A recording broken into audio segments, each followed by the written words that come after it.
Welcome back to another episode of Harmonious at Lunch, the show that fuels your business success. I'm Brandon Gano, your host and guide through the world of harmonious business growth.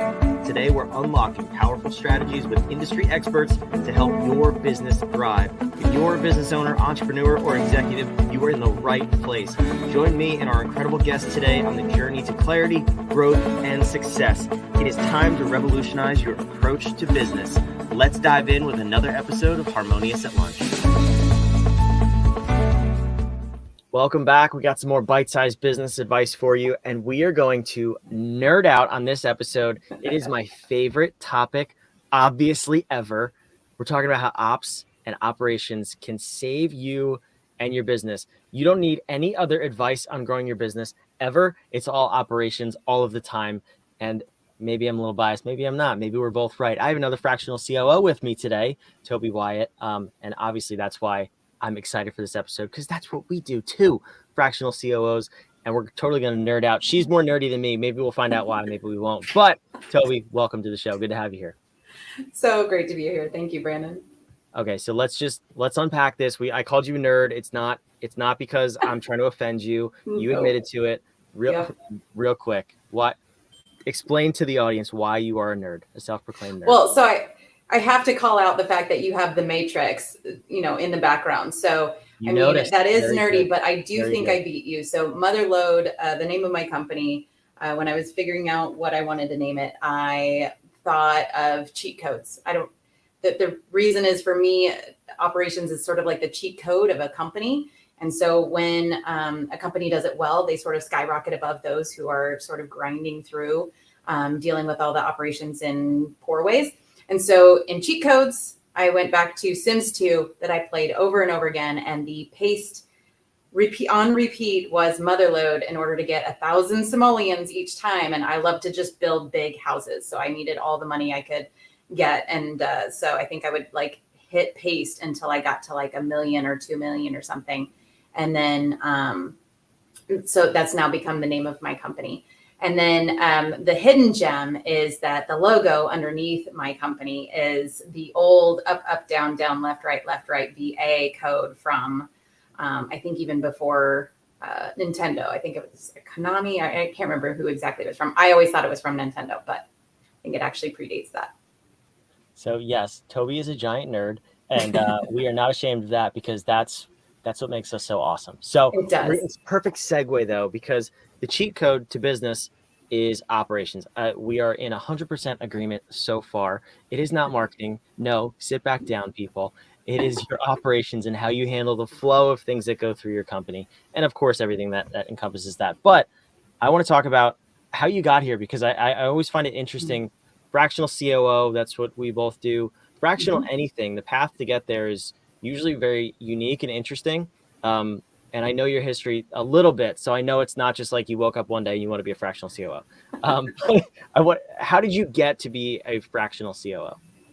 Yeah, so like any good generalist, and I will probably claim the title, I had a zigzag career a bit before I've sort of landed where I am now. And I worked for a growing startup, healthcare analytics startup. I say that loosely because it was actually a 20-plus-year-old company, but they completely changed directions of the company. And so I worked with them. I started as an executive assistant, and I left as VP of operations. And so I had a huge growth curve there. I think that's pretty common, where you get people that just sort of take more and more and more and then find themselves sort of running the show. And so that's what I was doing a while ago. And then I sort of crossed into the other side of the universe to become chief of staff, actually, at 2 large corporate organizations. And so definitely for me, the fractional hat, I definitely wear the fractional COO hat, but the lesser known one is I can also wear the fractional chief of staff hat. And so for those people who are aware of what that role is and does, it's sort of the care and feeding for the leader or the leadership team. And so it's the up and in, as I like to say. And then the COO title is sort of the down and out, the functional, the cost center holder. And so they're very complementary roles in some ways. And so for very small businesses, they can't afford one, let alone 2. And so I definitely enjoy wearing both of those hats. And my functional area that I love to dig the deepest in is HR. But like any good generalist, I don't want to be an HR person. I love doing the multiple things that being an operator allows me to do. Yeah, I don't think HR people want to be in HR either. I think sometimes that's true. I'm a fan of The Office. Everybody loves to hate on Tobey, right? Like nobody really likes HR. So sorry to all of you listening. We love you here. You have your place and we need to manage our people. So no, that's Right. awesome. No, thank you for that history though. And that's cool that you wear those two, well, really 3 hats, but those 2 complementary roles. And you're right. When you get into a small business, you need it because you need that external help of a qualified COO level or executive level help, but you can't really afford it. Like these are expensive roles. Yes. So I love the fractional approach to being able to help a small business with a fraction of the price, hence the name. So tell me about the companies what's the size of company you typically work with? So I definitely work with small organizations. Right now, I'm focusing my efforts on companies that are under 25 employees, and that's sort of the biggest benchmark. I think in order to swallow the price tag, because we still do need to get paid, you probably need to be at 1.5 of revenue or more. And so those are the 2 sort of generic. But people problems are people problems, working together, collaboration, alignment, those are common across the board. So industry agnostic for the most part. And definitely I like working with 2 sort of specializations. One is companies that have been in business for quite a while. And some of my clients are, 20 plus years in business. Others are, a little bit less than that. But those who have finally realized I don't need to work this hard, or I'm just tired. Like I don't have any joy anymore, or I want to sell my business in 5 years or so.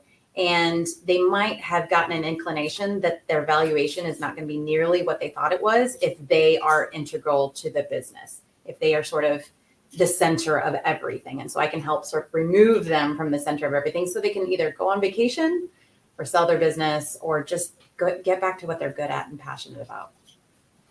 Yeah, most people, they wake up one day and they're like, I work 60 hours a week, and that's not really cool. Why did I create a job? I thought I got away from this. Yeah. Oh yeah. So many people build a job, and they're becoming a business operator, not a business owner, when that's what they created their business to be. The path to get there is simple, but you often need help navigating it. So I'm super passionate about that. I know you are too, and I want to unpack it. So when you start working with a company, what are some of the things that you're looking at in terms of the operations to really get someone to go from operator to owner as quickly as possible? Yeah.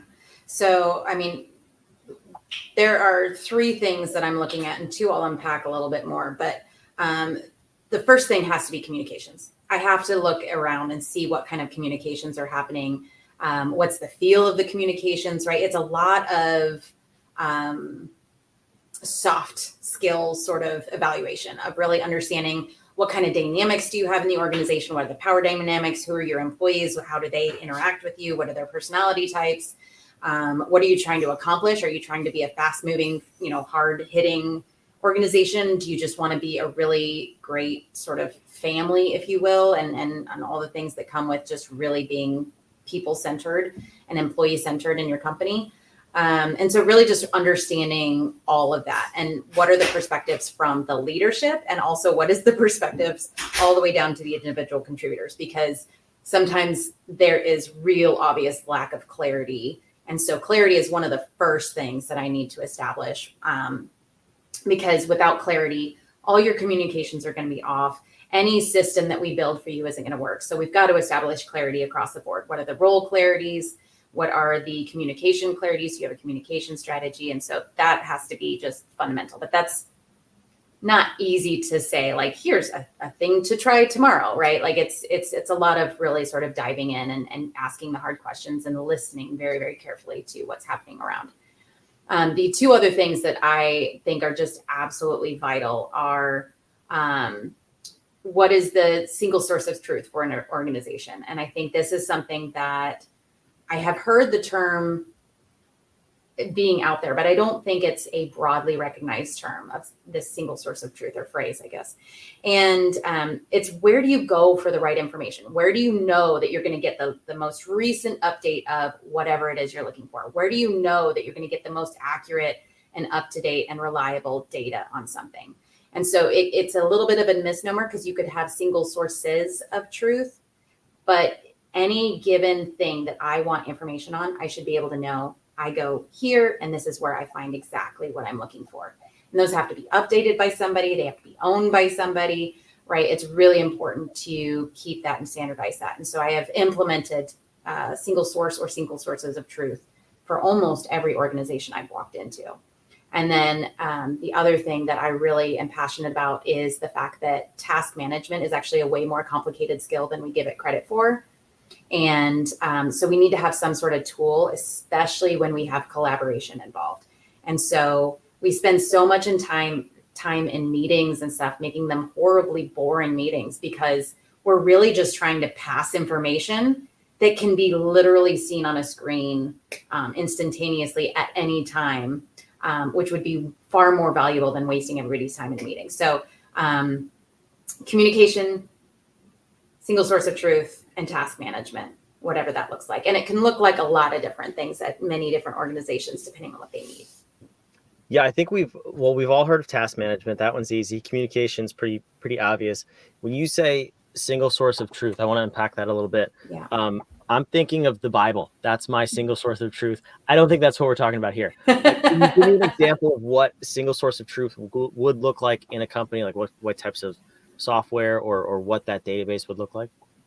Yeah. So sometimes it goes hand in hand with the task management system because you actually end up creating a task management system that becomes sort of the documentation of the company and of the company's full operations. And what I mean by that is if in your task management system, you document, this is how I go about all of the processes that are going on, because each of those are a task there, that can be a huge single source of truth for how we do invoicing, who owns what pieces of information. And then I am a personal fan of software like ClickUp that can partner task management with documentation. So ClickUp does like documents that interconnect with your tasks. And so like I could have an invoicing task and I can get as granular as I want with a task and subtasks and multiple tasks, whatever makes sense for how I like to process things. And then each of those things can be connected to a document that really provides the breakdown of this is how we do this activity. And so I think a lot of organizations truly forget to document some of the basic things. And then you get these annual processes, for example, that nobody really remembers the next year unless you're relying on that same person to be in the same role next year. And they go, oh, I did this thing last year at this time. I got to do that again this year. And that's so unreliable for so many reasons. And so when you have a task management system, it's a really great base for your single source of truth. The other one is an HR system would be another great example. Where do your employees go to make sure they get the latest information on benefits, on what their time off looks like, on what their pay is? There should be an HRIS system, even for the smallest of organizations. There's really no excuse at this point not to have your basic HR system, if it's a Gusto or a Rippling or, Bamboo HR. I mean, there's just so many options out there that work for the very small organizations as well. So that's why you can have multiple sources. It doesn't make sense for me to store all of my HR data in ClickUp. That is a bad idea, but I can have single sources of truth to make sure this is where we go for anything that is employee related, benefits related. And then this is where we go for any sort of process that is the operations of the organization. And you can have, again, further from that, if there's a marketing department, where is their single source of truth? I would still say that for the vast majority of the operational arms of a company, that can be done in your task management system. And it's best if you can keep your single sources of truth to as few sources of truth as possible, so that they are more collaborative and easier to update, and everybody just sort of knows the rhythm of things. Yeah. So when you're starting to work with an organization, I'm sure you find that the owner is the obstruction to the single source of truth most of the time. I think the quicker we can get to that truth, the quicker we can help that company out. So what do you usually walk into in terms of single source of truth and task management? And then what's that process to get those things built out? Yeah. So I think most CEOs would not agree they're the obstruction. Well, they're wrong, but that's they okay. and they are, and you're right. But because they are the single source of truth, right? That is the problem, is that they become the bottleneck for absolutely everything because they are the only one that sort of knows everything. But that also means they have to be involved in everything, right? Which is a disaster. And I think that's the thing, that when something's your baby and you hold on to it super tight, it can be very difficult. And I have found this to be true this last year. It's been fascinating how often I have watched my own operations of my own organizations and realized, oh my gosh, you would make a great client for yourself right now. What are you doing? Right? Because it's so easy to fall into these traps, especially when you're sort of like so fearful and so nervous about it. So I totally understand where this comes from. But the breakdown of it is, first you got to pull it out, right? It's a lot of downloaded information. And so you got to know the people that ask the right questions.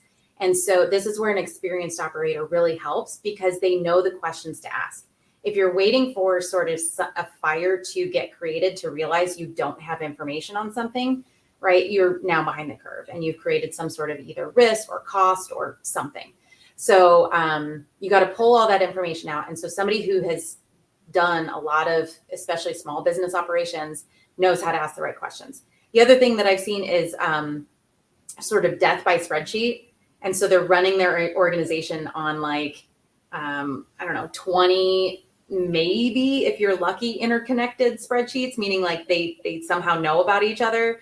But oftentimes, like, you have no idea, is this one, wait, is this tab the one? Wait, what is this tab? Is this old information? What the heck is this? And you just realize how much time and therefore cost is wasted on trying to figure out what you're even doing. And so it's just such a drain that can be solved. And so the solution is to get the information, to pick a system.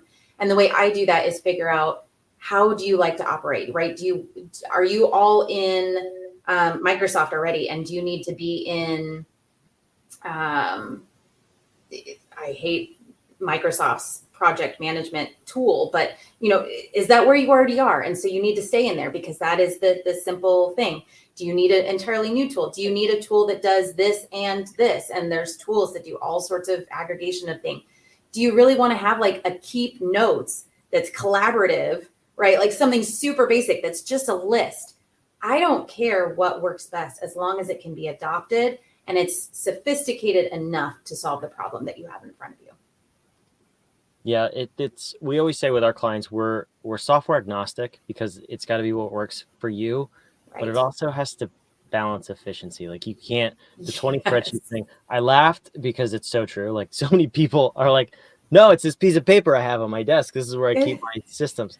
Yes. Cool. We need software. You're going to pick whatever you want, but it's not that. It's not software. Right. That's soft floppy paper. That's not going to work. So I'm going to toss your website on the screen here, motherlode.biz, and it's also going to be in the show notes down below, wherever you're watching or listening. But the time flew by here, but I'm also curious about the other side of you, which is recently found out about, at least. And I think a lot of business owners and entrepreneurs have this. For you, it's ADD. For a number of others, it's ADHD, some version of neurodivergence. That's the buzzword of the month, it seems like. But I want to unpack that too, because it makes it really hard. Let me piss off the CEOs real quick, just to circle back on our other conversation. If you can't, this is what I say to people to really disrupt the way they think. If you can't take 3 months in a row off from your business without having a decline in revenue and profit, you're not a business owner. So we want to get you there as soon as possible. Yes. And what I'm about to say is going to get in the way of that. We have ADD or ADHD most of the time. We present the symptoms, which makes us change things all the time, which totally upsets our company. How do you go about managing that for both yourself, but also for your clients? Because this is very real in the workplace, not only for leaders, but also for every level of employee. We are just so distracted. So what does that look like for you? Yeah. So for me personally, it's been an interesting journey. So I did not consider myself, I didn't even consider the possibility of having ADHD until my daughter got diagnosed. And so she got diagnosed a couple of years ago. And so that led me on a path of research and really understanding, I wouldn't typically say that her symptoms would match my understanding of ADHD, except for a few narrow things.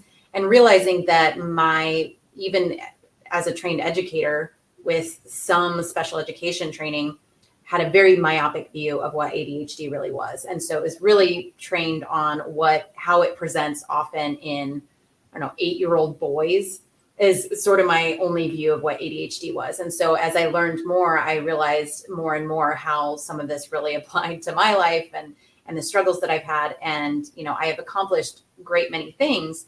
So it hasn't limited me. But one of the things that was really important to understand is I heard it on a podcast that was talking about, yes, you can have these, especially women, commonly women who are very high functioning with ADHD, and you have to ask what the cost is, right? So it's not a matter of it's sort of like introverts and extroverts. Introverts can interact very well. It doesn't necessarily mean that when you interact with an introvert, you're going to, oh, wow, you're an introvert. Like, I can really tell. They may be the most personable person in a conversation, but it costs them something. It costs them energy to have that conversation versus an extrovert receives energy. And so for me to overcome the challenges that I have with ADHD costs me a lot of energy. And I think it's really important to understand that for a lot of leaders, because I think they are just grinding through thinking this is just what has to be in order to have a successful business. And I want to definitely put out there that if you are expending an extraordinary amount of energy to run your business, you could be just in desperate need of an operator. That could be problem number one. And problem number two could be that you have either very strong ADHD symptoms or you have ADHD or some variant of it. And there are different solutions out there, whether you want to go medication route or not, right? Once you put a name and a label on it, you can get some help. And I think the 3 things that I talked about get greatly impacted with an ADHD leader. And I would put so much money on the fact that both operators and CEOs and leaders, vast majority of them have ADHD, because I think this world pulls us in that direction, because it's creativity, it's newness every day, it's all the things, it's the learning, right? So it's great. And so task management is huge, because the more I have to keep something in my mental sort of cycles, the more energy it's costing. So as soon as I can get it out and have recurrence come at me versus me have to go at every recurrence, meaning a task that I need to do every week. Am I thinking of that all week to make sure it gets done on Tuesdays? Or is a computer program going to tell me, oh, hey, it's Tuesday, you have this thing you need to do? That is so much less energy burn once I'm comfortable with that system. I think a single source of truth, right? If I can retain a whole lot of information, and what I sort of picture, if I'm going to age myself even bigger, my dad was a pastor. And so he used to have a huge Rolodex on his desk, right? And so you have all these cards. Oh my goodness, you don't even know what a Rolodex is. I know what a Rolodex is. I'm making The Sims 2 and the Rolodex. We know your age. You're good. Exactly. So it's a wheel with a bunch of cards on it. So you can picture that if you're younger than certainly I am. And so it's a wheel with a bunch of cards on it. So you turn the wheel to get to the card you're looking for. And I sort of picture my brain works like that a lot. And so I will constantly be spinning the cards in order to remember the cards. And so if I can create a single source of truth and a task management system, then that is saving me a huge amount of burn. And I think the third thing that I talked about was communications. And I think there's a lot of leaders out there who have ADHD who are driven by a very different sort of core energy level and belief system, and just like, this is what it takes to live, than people without neurodivergence. And it gets very hard to have conversations between a neurodivergent person who is not aware of the differences that a person without neurodivergence is bringing to a conversation, and vice versa. So you really have to, there's certain leaders I work with to say, I don't think your employees understood what you said in that meeting, because you really came at it from a perspective that they don't share with you. And so breaking down that, I think certainly with neurodivergent to non-neurodivergent, that can happen a lot. But truth be told, it happens between interpersonal people all the time, right? You need to understand their perspective. And so often we just sort of stew and sit in our own little bubble.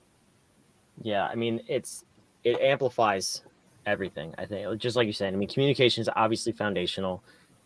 Single source of truth, task management, all of these things, they're just amplified when you have something else going on, which makes it all the more important. And making it the best it can be will smooth everything else out. So we were right. Everybody else was wrong. Operations will save your business. And if you need a fractional COO, Tobey's the way to go. Focus on those three things. Your four things: your communication, your task management, your single source of truth, and your Bibles. Most important single source of truth. And you will grow your business with solid operations. Tobey, thank you so much for being here. Awesome. It was great fun. Thank you, Brandon. For you watching and listening, make sure you subscribe. We want to make sure you don't miss a minute of this totally ridiculous show that we bring to you every single day of the week, because we have a lot of fun and we want to grow your business also having fun. If you're not having fun in business, you're doing it wrong. Seek some help. We're here for that. 20 minutes a day. This one's a little long, but we appreciate you hanging with us. We'll see you tomorrow on the next episode of Harmonious at Lunch.